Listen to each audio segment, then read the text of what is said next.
Hello hi friends. నేను నిన్న night Pushpa movie చూసా.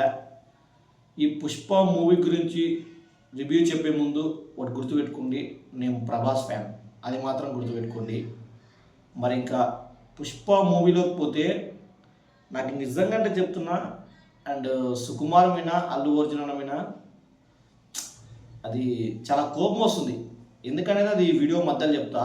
ఎందుకంటే అసలు నిజం చెప్తున్నా, ఒక వీరసింహారెడ్డి అండ్ ఒక అఖండ తర్వాత ఈ యాంగిల్లో నా జీవితంలో ఇదే మొదటిసారి. ఎందుకంటే ఆ రేంజ్లో ఫైట్స్ ఉన్నాయి, ఈ కొన్ని ఎలివేషన్స్ ఉన్నాయి, జీవితంలో ఎప్పుడు మర్చిపోలేదు మీరు. ఎందుకంటే ఆ రేంజ్లో ఉన్నాయి. అది టికెట్ ఉంది, నేను 10 అడుగులు వేస్తే థియేటర్లో వెళ్తా.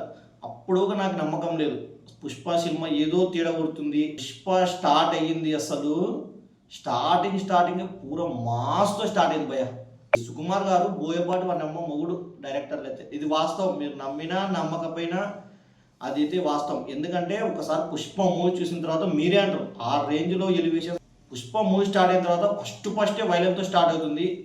సరే, అలా కథ నేషనల్ హైవేలో సాఫ్గా వెళ్తుంటే ఇంటర్వెల్కి ఒక అర్ధగంట ముందు ఉంటుంది బ్రో. అసలు సినిమా నిజం చెప్తున్నా, ఇంకా అది గూస్ బంప్స్ అనలేం. ఎందుకంటే దాన్ని మించిన స్థాయిలో ఉంది. సుకుమార్లో ఇలాంటి యాంగిల్ ఉందని నేను ఎప్పుడు చూడలేదు. ఎందుకంటే మీ స్టార్టింగ్లో మాట అయిపోయారు, సుకుమార్ మీద నాకు చాలా కోపం ఉందని. ఎందుకంటే ఇలాంటి సినిమాని ఇంత లేట్ తీసుకొచ్చడానికి నాకు కోపం. అందుకే అంతకు మించి ఏం లేదు. మీరు ఒక్కసారి వెళ్ళి థియేటర్లో చూడండి. నచ్చలేదా అంటే అప్పుడు నాకు పక్కా కామెంట్ చేయండి, మర్చిపోకండి. ఎందుకంటే షాక్ అయిపోతారు మీరు. ఇంటర్వెల్కి ఒక అర్ధగంట ముందు ఆ సరుకు దాటించే విధానం కానీ, అండ్ ఆ శిఖావత్కి, ఆ అల్లు అర్జున్కి కామెడీ టైమింగ్ కానీ, అసలు ఫైర్ కానీ వేరే లెవెల్ అబ్బా. ఈ సినిమాలో విచిత్రం ఏంటో తెలుసా, అసలు ఇప్పుడు నేను ఒక 10 మినిట్స్ కింద ఒక ఫైట్ చూసిన, మళ్ళీ 10 మినిట్స్ తర్వాత ఇంకో ఫైట్ వస్తుంది. గత 10 మినిట్స్ కింద ఫైట్ చూసినది అప్పటికే మర్చిపోతా. ఎందుకంటే ఆ రేంజ్లో ఉండే ఫైట్స్, ఒకటి మించినది ఒకటి మించినది, అటు పైకి ఎదుగుతూ వెళ్ళిపోతూనే ఉంటుంది స్టోరీ. DSP 100% better. బట్ ఈ పుష్ప మూవీలో జస్ట్ 1% ఇంకా ఏదో కొంచెం ఎక్కువ కొట్టింటే బాగుంది అనిపించింది. కానీ డిఎస్పి గారు కొట్టిన మ్యూజిక్ మాత్రం హైలైట్. ఇంకా మరి సెకండ్ హాఫ్కి వస్తే మాత్రం ఫస్టే భయ ఓ సాంగ్తో స్టార్ట్ అవుతుంది, జాతర సాంగ్ తోటి. ఇంతవరకు అసలు బోయేపాటికి ఇలాంటి ఆలోచనలు వచ్చినాయి, ఇలా తీద్దాము, ఇలా చేద్దాము అని. ఆ కెమెరా యాంగిల్స్ ఏంటి, అసలు ఆ ఎలివేషన్స్ ఏంటి, నిజం చెప్తున్నా నాకు ఈ నెలలో నాకు బాగా డిస్టర్బెన్స్ చేసింది. ఒక అన్స్టాపబుల్గా చెప్పినాడు అల్లు అర్జున్ అన్న బాలయ్య బాబు తోటి. అసలు జాతర ఫైట్ ఉంటుంది బాలయ్య గారు. నేను అప్పుడు ఏమనుకున్నానంటే రేటింగ్ కోసం చెప్తున్నాడేమో అనుకున్నా. నాన్ పర్సనల్గా వెళ్ళి చూసిన తర్వాత నిజం చెప్తున్నా, ఇప్పటికీ నా మైండ్లో ఇంకా అదే రన్ అవుతూనే ఉంది. నాకు అనిపిస్తుంటుంది నిజంగా గంగమ్మ తల్లి దిగొచ్చి ఫైట్ చేసినట్టు అనిపించింది. మీరు గంగోత్రిలో చూసుకుంటే ఇదే లేడీ గెటప్తో అల్లు అర్జున్ ఎన్ని ట్రోల్స్ పడ్డాడో మనం అందరం చూసాం. బట్ ఈరోజు అదే లేడీ గెటప్తో నమ్మినా నమ్మకపోయినా ఇది నిజం. ఎందుకంటే జెన్యూన్గా చెప్తున్నా. నేను స్టార్టింగ్లో మీకు చెప్పా, అల్లు అర్జున్ ఫ్యాన్ కాదు ప్రభాస్ ఫ్యాన్ అని చెప్పా. అందుకే మీరు ఇట్లా గొప్పలు చెప్తే అల్లు అర్జున్ ఫ్యాన్ అనుకుంటారని నాకు తెలుసు. నేను స్టార్టింగ్లో అందుకే ప్రభాస్ ఫ్యాన్ అని చెప్పిన. నిజంగా జెన్యూన్గా చెప్తున్నా భయ్య, అసలు వేరే లెవెల్. ఆ జాతర ఫైట్ కరెక్ట్, దానికి దాదాపు 40 కోట్లేమో ఖర్చు అయ్యాయంట. నేను బట్ నిజం చెప్తున్నా, దానికి 100% ఆయన చేశాడు. ఎందుకంటే ఆ మ్యూజిక్ కావచ్చు, అల్లు అర్జున్ అన్న గెటప్ కావచ్చు, అసలు ఆ ఎమోషనల్ ఫైట్. ఎందుకంటే నిజం చెప్తున్నా, రష్మిక ఊకనే నేషనల్ క్రష్ కాలేదు. ఎందుకంటే మీరు ఒకసారి పుష్ప 2లో వెళ్ళి యాక్టింగ్ చూడండి. రష్మికకి సుకుమార్ గారు ఏ రేంజ్లో రాసినారో మాత్రం అది మీరు ఊహించలేరు. నిజంగా యానిమల్ మర్చిపోతారు. ఆ ఎమోషనల్, ఆ యాక్టింగ్, ఆ వేరే లెవెల్ యాక్టింగ్ చేసింది రష్మిక. ఇంకా అలాగే వస్తే అనుసూర్య మేడం మాత్రం అసలు యాటిట్యూడ్ డైలాగులతో ఓ రేంజ్, ఒక ఊపేసింది పుష్ప 2కి. ఇంకా షికావత్ మాత్రం యాక్టింగ్ కొంచెం పుష్ప 1 తర్వాత కొంచెం తక్కువైందేమో అనిపించింది. ఎందుకంటే బట్ అప్పుడు పుష్ప 1లో మనం చూసింది ఓ 15 మినిట్స్ 20 మినిట్స్ ఉంటాడు. ఇక్కడ మెయిన్ క్యారెక్టర్ కదా, అందుకే కొంచెం డల్ అయినట్టు అనిపించింది. మరి ఇంకా అల్లు అర్జున్ యాక్టింగ్ గురించి చెప్పాల్సిన అవసరమే లేదు మీ అందరికీ. ఇంకా అది మీరు పుష్ప మూవీ వెళ్ళి చూడండి. జాతర ఫైట్ అయిపోయిన తర్వాత శ్రీలీల గారి డ్యాన్స్ వస్తుంది. నిజం చెప్తున్నా, మీరు యూట్యూబ్లో చూసి వేస్ట్. యూట్యూబ్లో చూసి నిజం నేనే చెప్తున్నా, యూట్యూబ్లో ఒక్కసారి వెళ్ళి థియేటర్లో శ్రీలీల డ్యాన్స్ అండ్ డిఎస్పి గారి మ్యూజిక్, అల్లు అర్జున్ డ్యాన్స్ చూడండి.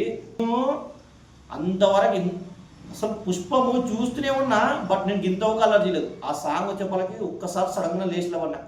ఆ రేంజ్లో మ్యూజిక్, ఆ రేంజ్లో డ్యాన్స్ చేసింది. మరి ఇంకా పుష్ప క్లైమాక్స్కి వస్తే మాత్రం అసలు ఇంతవరకు నేను one of the best climax. నేను ఇప్పుడు వరకు 9 years అవుతుంది కదా మూవీస్ చూసి, నా జీవితంలో బెస్ట్ క్లైమాక్స్ ఇది. ఎందుకంటే ఆ ఫైట్స్ నిజం చెప్తున్నా. నేను మీకు చెప్తా వినండి. ఈ సినిమాలో విచిత్రం ఏంటి తెలుసా, ముందు సీన్ చూస్తాం కదా, ఆ తర్వాత సీన్ చూస్తాం కదా, ముందు సీన్ అప్పుడే మర్చిపోతాం. ఎందుకంటే ఒకటి మించిన సీన్ ఒకటి ఉంది. అంటే మనం ఈ సీన్ చూసినాం అనుకో, నెక్స్ట్ ఆ సీన్ మర్చిపోతాం. ఆ రేంజ్లో చూసిన సుకుమార్ గారు 3 ఏళ్ల కష్టము ఇంత మంచి ఫలితం వస్తుందని కలలోగా ఊహించలేను నేనైతే. బట్ పుష్ప 1కి కూలోడిగా యాక్టింగ్ చేసినప్పుడే మనకి నేషనల్ అవార్డు వచ్చింది. మరి ఇంకా ఇది పుష్ప 2 అల్లు అర్జున్ ఎలాంటి యాక్టింగ్ చేసినాడో నేను చెప్పను, ఎందుకంటే బట్ నేను రివీల్ చేయదలుచుకోలేదు. అది మీరు వెళ్ళి చూడండి. అన్న యాక్టింగ్ మాత్రం వేరే లెవెల్. దీనికి మాత్రం ఖచ్చితంగా చెప్తున్నా, ఇంటర్నేషనల్ అవార్డు రావాల్సింది. ఎందుకంటే అల్లు అర్జున్ అన్న యాక్టింగ్ అట్లుంది భయ, అసలు మామూలు లేదు. క్లైమాక్స్ అయితే one of the best climax. అసలు ఆ ఎమోషనల్ కానీ అండ్ ఆ అల్లు అర్జున్ అన్న యాక్టింగ్ కానీ, అల్లు అర్జున్ ఒకనొక టైంలో అరే ఏంట్రా అల్లు అర్జున్ ఏం చేయట్లేదు, బట్ క్లైమాక్స్లో వస్తాడు భయ గన్ను పట్టుకొని, అసలు వేరే లెవెల్లే. బట్ ఇన్నేళ్ళ తర్వాత సుకుమార్ గారు అల్లు అర్జున్ ఎట్లా చూపిస్తే జనాలకు నచ్చుతాడో ఇన్నేళ్ళ తర్వాత చూపించినాడు. ఇప్పటికి నా మైండ్లో ఆ జాతర ఫైట్ అండ్ ఆ క్లైమాక్స్ ఇంకా తిరుగుతూనే ఉంది మైండ్లో. అసలు ఇంకా నేనేమి పుష్ప మూవీ గురించి చెప్పదలుచుకోలే, ఎందుకంటే మీరు థియేటర్లో వెళ్ళి చూడండి. అది ఇంకా నేను రివీల్ చేస్తే ఇప్పటికే ఆల్మోస్ట్ నేను సాంగ్ చెప్పేసినట్టున్న స్టోరీ. బట్ అందరూ వెళ్ళి చూడండి. పుష్ప మూవీ చూసిన తర్వాత నిజం చెప్తున్నా, ఎవడన్నా నెగిటివ్ కామెంట్ ఇచ్చినాడంటే వాడు 2 విధాలుగా మనం అర్థం చేసుకోవాలి. ఒకటి, వాడికి తెలుగు సినిమా అర్థం అయ్యేలాగా ఉండాలి. 2, వాడు అల్లు అర్జున్ అన్న మీద పగ పెట్టుకుని ఉన్నాడు. ఎవరి పార్టీ కూడా మనం అర్థం చేసుకోవాలి కదా. మీకు అర్థమైంది అనుకుంటున్నా. ఎందుకంటే నిజం చెప్తున్నా భయ్య, మన తెలుగు ఆడియన్స్ చెత్త ఆడియన్స్ ఉన్నారని నాకు ఈరోజు అర్థమవుతుంది. ఎందుకంటే ఇంత మంచి యాక్టర్స్ని పెట్టుకొని మనం ట్రోల్స్ చేసుకుంటాం తెలుసా. ఇప్పుడు మన తెలుగు 2 రాష్ట్రాలను తొక్కేసి ప్రపంచవ్యాప్తంగా పుష్ప మూవీ కోసం ఇంతమంది ఎదురు చూస్తున్నారు. మనం గొడవ పడితే ఏమొస్తుంది రబ్బే, ప్రపంచం అంతా మన పుష్ప కోసం ఎదురు చూస్తుంటే మనం గర్వపడాలి. ఇంకా మన తెలుగు యాక్టరు నేషనల్ అవార్డు కొట్టాడు, బట్ ఈరోజు ఇంటర్నేషనల్ అవార్డు కొట్టాలని గర్వపడాలి. కానీ మనం ట్రోల్ చేస్తే ఏమొస్తుంది రబ్బే. ఫైనల్గా ఒకే మాట చెప్తా భయ్యా, నేను ఇంతవరకు అల్లు అర్జున్ అని ఏ సినిమాలో ఇలాంటి యాక్టింగ్ చూడలేదు. నిజం చెప్తున్నా. 2024 December 5th డేట్ గుర్తుపెట్టుకున్నా అంతే. పుష్ప 1 వచ్చినప్పుడు నేషనల్ అవార్డు కొట్టినాం. అప్పుడు కూలోడిగానే జస్ట్ ఇంకా పుష్ప 1లా, బట్ ఇప్పుడు వేరే లెవెల్ యాక్టింగ్. మరి ఇప్పుడు ఇంకా ఏ అవార్డు వస్తుందో అది మీ ఊహకే వదిలేస్తున్నా.